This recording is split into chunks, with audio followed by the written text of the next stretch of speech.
Check this out.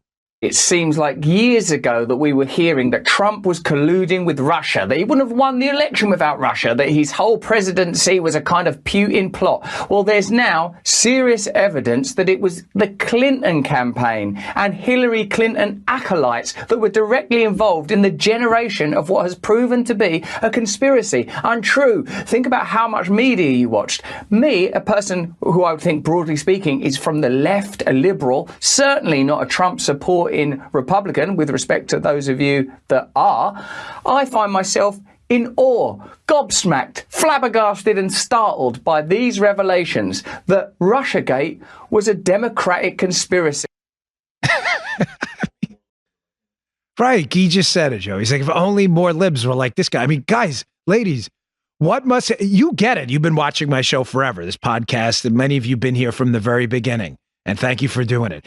You've known this thing is made up. Like, it's factually incorrect. It's a false story. You live in reality. Liberals live in the Marvel stupid verse, right? Imagine what it must feel like to have believed for so long that Trump colluded with Vladimir Putin to steal an election, and then find out the whole entire thing is not only false, but made up by the same people you thought were the heroes. You thought they were the protagonists and they're the antagonists. I mean, really, try for a moment to put yourself in their shoes. You let's say, you've been a Ronald Reagan fan your entire life, like I was. I loved Reagan. And then you find out some historian uncovers the fact that, like, Ronald Reagan was like a secret Iranian terrorist.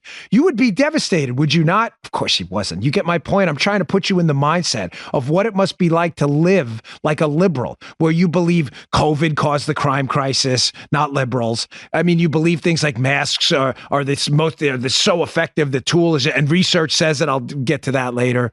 You believe Trump colluded with Russia, and you find out one day you wake up and you're like, my gosh, it was all a lie. I was lied to. It was all fake and false the whole time.